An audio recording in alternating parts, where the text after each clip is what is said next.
ನೋಡಿ, ಇಲ್ಲಿ ಯಾವುದೇ ಭಾಷೆ ಮತ್ತೊಂದಿಲ್ಲ. ಕನ್ನಡಿಗ ಭಾಷಿಕರಿದ್ದಾರೆ, ಮರಾಠ ಭಾಷಿಕರಿದ್ದಾರೆ, ಮತ್ತು ಎಲ್ಲ ವರ್ಗದ ಜನ ಎಲ್ಲ ಭಾಷಿಕರು ಸಹಿತ ಅತ್ಯಂತ ಅಭೂತಪೂರ್ವ ಅಂತ ಹೆಚ್ಚಿನ ರೀತಿ ಅಂತ ಮತಗಳನ್ನು ಕೊಟ್ಟಿದ್ದರಿಂದ ಭೇದ ಭಾವ ಇಲ್ಲದೇ ರಾಷ್ಟ್ರೀಯತೆ, ದೇಶದ ನಾಯಕತ್ವ ಯಾರು ವಹಿಸಬೇಕು ಈ ಹಿನ್ನೆಲೆ ಇಟ್ಕೊಂಡು ಕೆಲಸ ಮಾಡಿದಂಥ ಮತ ಹಾಕಿದಂಥವ್ರು. ಬಹುಶಃ ನಾನು ಹಿಂದೆ ಬೆಳಗಾವಿ ಲೋಕಸಭಾ ಕ್ಷೇತ್ರ, ಬಹುಶಃ ಕಾಂಗ್ರೆಸ್ ಇನ್ನು ಅರ್ಥ ಮಾಡ್ಕೊಂಡಿಲ್ಲ. ಬೆಳಗಾವಿ ಲೋಕಸಭಾ ಕ್ಷೇತ್ರ ಹಿಂದೆ ಬಾಬಾಗೌಡ ಪಾಟೀಲ್ ಇದ್ದಾಗ, ಹಿಂದೆ ನಮ್ಮ ಪಾಟೀಲ್ ಅಂತ ಹೇಳಿ ಬೈಲೊಂಗಲದ ವಕೀಲರಿದ್ರು, CM ಪಾಟೀಲ್ರು, ಅವ್ರ ಎಲೆಕ್ಷನ್ದಾಗ ನಾವು ಬಂದಿದ್ದು ಇಲ್ಲಿ. ಅವತ್ತು ನಾನು ನೋಡ್ತಾ ಇದ್ದೇನೆ, ಇವತ್ತು ಬೆಳಗಾವಿಯ ಮತದಾರರು ಅದು ಯಾವುದೇ ಭಾಷಿಕರಿರಲಿ, ಕನ್ನಡ ಭಾಷಿಕರಿರ್ಬೋದು, ಮರಾಠ ಭಾಷಿಕರಿರ್ಬೋದು, ಅಥವಾ ಎಲ್ಲ ವರ್ಗದ ಜನ, ಎಲ್ಲ ಜಾತಿ ಜನಾಂಗ, ಎಲ್ಲ ವರ್ಗದ ಜನ ಯಾವಾಗಲೂ ರಾಷ್ಟ್ರೀಯತೆಗೆ ಮಹತ್ವ ಕೊಟ್ಟಂಥವ್ರು. ಇದನ್ನ ಯಾವಾಗಲೂ ನೋಡ್ತಾ ಇದ್ದೀನಿ. ಇದನ್ನ ಕಾಂಗ್ರೆಸ್ ಅರ್ಥ ಮಾಡ್ಕೊಳ್ಳಿಕ್ಕೆ ಆಗಲಿಲ್ಲ ಅವರಿಗೆ. ಹೀಗಾಗಿ ಇವತ್ತು ಅತಿ ಹೆಚ್ಚು ಬೆಂಬಲ ಈ ಚುನಾವಣೆಯಲ್ಲಿ ಸಿಗಲಿಕ್ಕೆ ಸಾಧ್ಯ ಇತ್ತು. ಮತ್ತು ನರೇಂದ್ರ ಮೋದಿಜಿಯವರು 3ನೇ ಬಾರಿ ಪ್ರಧಾನಮಂತ್ರಿ ಆಗಬೇಕನ್ನುವಂಥ ಒಂದು ಜನರಲ್ಲಿರುವಂಥ ಉತ್ಸಾಹ ಏನಿದೆಯಲ್ಲ, ಅದು ಹೆಚ್ಚು ನಮಗೆ ಇಲ್ಲಿ ಪ್ಲಸ್ ಆಯಿತು ಅನ್ನುವಂಥ ಮಾತನ್ನು ಇವತ್ತು ಹೇಳ್ತೇನೆ. ಮತ್ತು ನರೇಂದ್ರ ಮೋದಿಜಿಯವರು ಏನೊಂದು ರ್ಯಾಲಿ ಮಾಡಿದರು. ನರೇಂದ್ರ ಮೋದಿಜಿಯವರ ರ್ಯಾಲಿ 1 ಲಕ್ಷಕ್ಕೂ ಹೆಚ್ಚು ಜನ ಅದರಲ್ಲಿ ಸೇರಿಸಿದ್ರು. ಅದು ಒಂದು ದೊಡ್ಡದಾದಂಥ ಇಂಪ್ಯಾಕ್ಟ್ ಆಯಿತು ಚುನಾವಣೆಯಲ್ಲಿ. ಮತ್ತು ನಾನು ಏನು ಮಾರ್ಚ್ 27ನೇ ತಾರೀಕಿಗೆ ಇಲ್ಲಿ ಬೆಳಗಾವಿ ನಗರಕ್ಕೆ ಅಧಿಕೃತ ಅಭ್ಯರ್ಥಿಯಾಗಿ ಬಂದ ಮೇಲೆ 16,000 ಜನ ಇವತ್ತು ನನ್ನನ್ನು ವೆಲ್ಕಮ್ ಮಾಡಿದರು. ಅಲ್ಲಿಂದ ಒಂದು ಗೇಮ್ ಚೇಂಜರ್ ಸ್ಟಾರ್ಟ್ ಆಯಿತು. ನಾಮಪತ್ರ ಸಲ್ಲಿಕೆ ಮಾಡುವಂಥ ಸಂದರ್ಭದಲ್ಲಿ 17ನೇ ತಾರೀಕಿಗೆ ನಾಮಪತ್ರ ಸಲ್ಲಿಕೆ ಮಾಡೋ 50,000ಕ್ಕೂ ಹೆಚ್ಚು ಜನರ ಇನ್ವಾಲ್ವ್ಮೆಂಟ್ ಏನಿತ್ತಲ್ಲ, ಅದು ಮತ್ತೊಂದು ಗೇಮ್ ಚೇಂಜರು. ಮತ್ತು ನರೇಂದ್ರ ಮೋದಿಜಿಯವರು ಏನೊಂದು ಪಬ್ಲಿಕ್ ರ್ಯಾಲಿ ನಡಿ ಈಗ ಶುರು ಮಾಡೋಣ.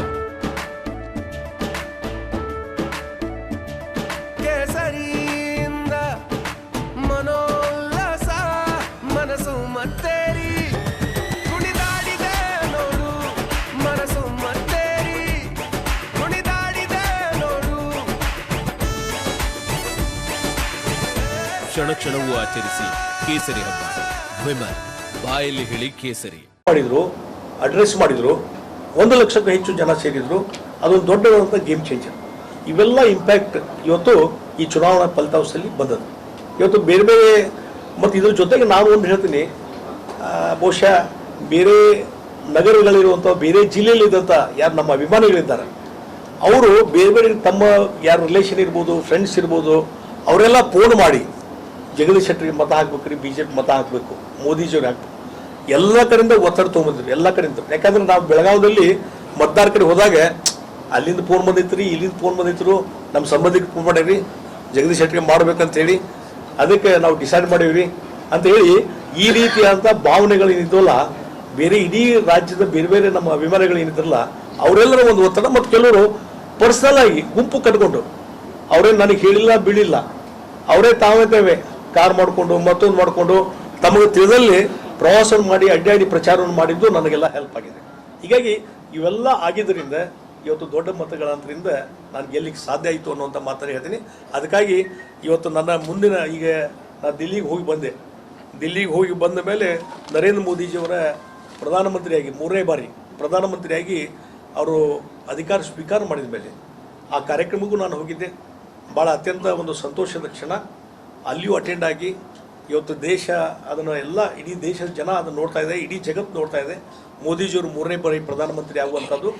ಆ ಒಂದು ಸಂತೋಷ ಕಣದಲ್ಲಿ ಭಾಗವಹಿಸಿ ಇವತ್ತು ಮರಳಿ ವಾಪಸ್ಸು ನಮ್ಮ ಕ್ಷೇತ್ರಕ್ಕೆ ನಾನು ಬಂದಿದ್ದೇನೆ.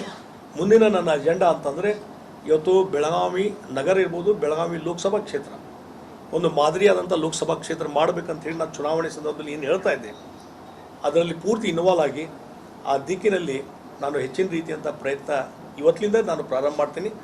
ಇವತ್ತು ಮಧ್ಯಾಹ್ನ ನಾನು ಬೆಳಗಾವಿ ಏರ್ಪೋರ್ಟ್ಗೆ ವಿಸಿಟ್ ಮಾಡ್ತಾ ಇದ್ದೇನೆ. ಅಲ್ಲಿ ಅಧಿಕಾರಿಗಳ ಜೊತೆ ಸಭೆ ಮಾಡ್ತಾ ಇದ್ದೇನೆ. ಈಗೇನು ಟರ್ಮಿನಲ್ ನಂಬರ್ 2 ಹಣ ಸ್ಯಾಂಕ್ಷನ್ ಆಗಿದೆ, 310 ಕೋಟಿ ಮಂಗಳ ಅಂಗಡಿಯವರು ಸ್ಯಾಂಕ್ಷನ್ ಮಾಡಿದರು.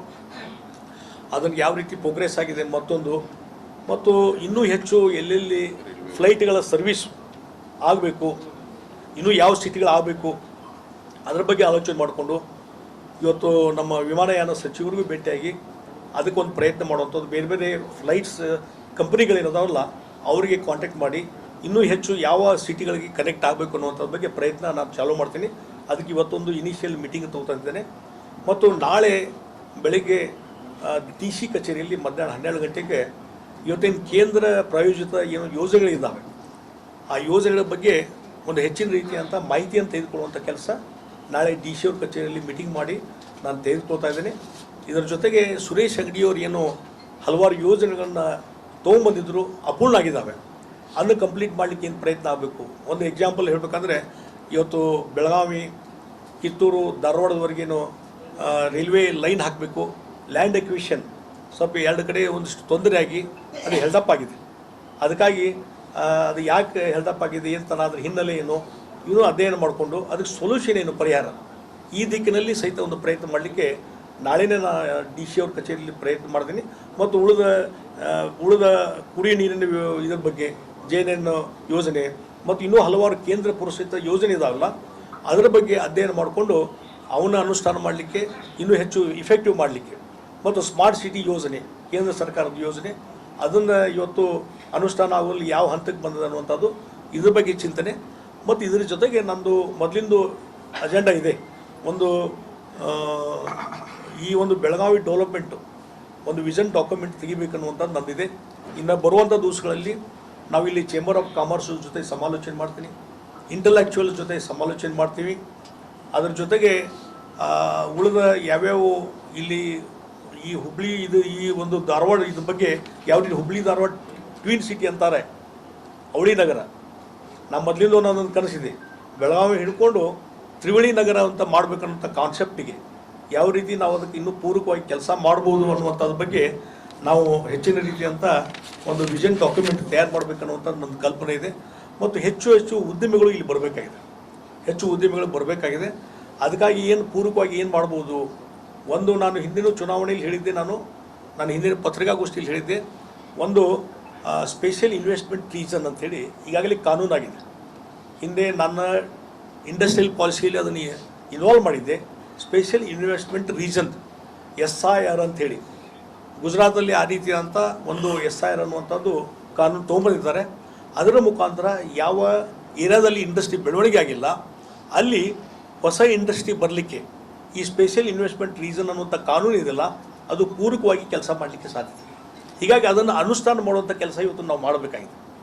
ಅದಕ್ಕೆ ಪೂರ್ವಕವಾಗಿ ರಾಜ್ಯ ಸರ್ಕಾರಕ್ಕೆ ಹೆಚ್ಚಿನ ರೀತಿ ಒತ್ತಡ ತರುವಂಥ ಕೆಲಸ ನಾನು ಮಾಡ್ತೀನಿ. ಯಾಕಂದರೆ ರಾಜ್ಯ ಸರ್ಕಾರ ಇಂಪ್ಲಿಮೆಂಟ್ ಮಾಡಬೇಕಾಗಿದೆ, ಅವರು ಮುಖಾಂತರ ಇದು ಆಗಬೇಕಾಗಿದೆ. ಅದಕ್ಕಾಗಿ ಈಗಾಗಲೇ ರಾಜ್ಯ ಸರ್ಕಾರದಿಂದ ಕಾನೂನು ಆಗಿದೆ. ಹಿಂದೆ ನಮ್ಮ BJP ಸರ್ಕಾರ ಇದ್ದಾಗ ಕಾನೂನು ತೊಗೊಂಬಂದಿವಿ, ಅದು ಇಂಪ್ಲಿಮೆಂಟ್ ಆಗಿಲ್ಲ. ಆವಾಗ ನಮ್ಮ ಬೆಳಗಾವಿ ರೀಸನ್ನನ್ನು ನಾವು ಅದರಲ್ಲಿ ಸ್ಪೆಷಲ್ ಇನ್ವೆಸ್ಟ್ಮೆಂಟ್ ರೀಸನ್ದಲ್ಲಿ ಸೇರಿಸಲಿಕ್ಕೆ ಒಂದು ನೋಟಿಫಿಕೇಶನ್ ರಾಜ್ಯ ಸರ್ಕಾರದಿಂದ ಆದರೆ ಈಗೇನು ನಮಗೆ ರೆಗ್ಯುಲರ್ ಆಗಿ ಏನು ಸಬ್ಸಿಡಿ ಮತ್ತು ಟ್ಯಾಕ್ಸ್ ಕನ್ಸೆಷನ್ ಸಿಗ್ತಾವೆ ಹೊಸ ಇಂಡಸ್ಟ್ರೀಸ್ ಬರಲಿಕ್ಕೆ, ಅದಕ್ಕಿಂತ ಹೆಚ್ಚು ಕನ್ಸೆಷನ್ನು ಈ ಒಂದು ಪ್ರೊವಿಷನ್ ಮುಖಾಂತರ ಮಾಡಲಿಕ್ಕೆ ಸಾಧ್ಯ. ಅದರಿಂದ ಹೆಚ್ಚು ಇಂಡಸ್ಟ್ರಿ ಇಲ್ಲಿ ಬರಲಿಕ್ಕೆ ಸಾಧ್ಯತೆ. ಆ ಪ್ರಯತ್ನಕ್ಕೆ ನಾನು ಇನಿಷಿಯೇಷನ್ ತೆಗೆದುಕೊಳ್ತೀನಿ ಅನ್ನೋಂಥ ಮಾತನ್ನು ಈ ಸಂದರ್ಭದಲ್ಲಿ ನಾನು ಹೇಳ್ತೀನಿ. ಅದರ ಮುಖಾಂತರ ಈ ಭಾಗದಲ್ಲಿ ಹೆಚ್ಚಿನ ಉದ್ಯೋಗಾವಕಾಶ ಕ್ರಿಯೇಟ್ ಮಾಡಲಿಕ್ಕೆ ಒಂದು ಹೆಚ್ಚಿನ ಪ್ರಯತ್ನ ಮಾಡ್ತೀನಿ. IT ಇಂಡಸ್ಟ್ರಿ ಬೆಳವಣಿಗೆ ಸಲುವಾಗಿ ಏನೊಂದು ಪ್ರಯತ್ನ ಆಗಬೇಕು ಅದಕ್ಕೂ ಸಹಿತ ಹೆಚ್ಚಿನ ರೀತಿ ಪ್ರಯತ್ನ ಮಾಡ್ತೀನಿ ಅನ್ನುವಂಥ ಮಾತನ್ನು ಈ ಸಂದರ್ಭದಲ್ಲಿ ನಾನು ಹೇಳಬಯಸ್ತೇನೆ. ಹೀಗಾಗಿ ಈ ರೀತಿ ಹಲವಾರು ಕನಸುಗಳನ್ನು ಹೊತ್ಕೊಂಡು ಮತ್ತು ಬರುವಂಥ ದಿವಸಗಳಲ್ಲಿ ಎಲ್ಲರ ಜೊತೆ ಸಮಾಲೋಚನೆ ಮಾಡಿಕೊಂಡು ಮತ್ತು ಗ್ರಾಮೀಣ ಭಾಗದಲ್ಲಿ ಇವತ್ತು ಟೆಕ್ಸ್ಟೈಲ್ ಪಾರ್ಕ್ ಇರ್ಬೋದು ಮತ್ತು ಇನ್ನಿತರ ಹಲವಾರು ಪ್ರವಾಸೋದ್ಯಮ ಬೆಳವಣಿಗೆ ಗೋಕಾಕದಲ್ಲಿ ಇರ್ಬೋದು ಮತ್ತು ಬೇರೆ ಬೇರೆ ಈಗ ಯಲ್ಲಮ್ಮ ಗುಡ್ಡ ದೇವಸ್ಥಾನ ಇದೆ, ಭಾಳ ಲಕ್ಷಾಂತರ ಜನ ಬರ್ತಾರೆ. ಅದನ್ನ ಇನ್ನೂ ಹೆಚ್ಚು ಆಕರ್ಷಕವಾಗಿ ಮಾಡಲಿಕ್ಕೆ ಏನು ಸಾಧ್ಯತೆ, ಈ ರೀತಿ ಹಲವಾರು ಆಲೋಚನೆ ನನಗಿದೆ. ಅದನ್ನೆಲ್ಲ ಇಂಪ್ಲಿಮೆಂಟ್ ಮಾಡುವಂಥ ಒಂದು ಪ್ರಯತ್ನ ಮಾಡ್ತೀನಿ.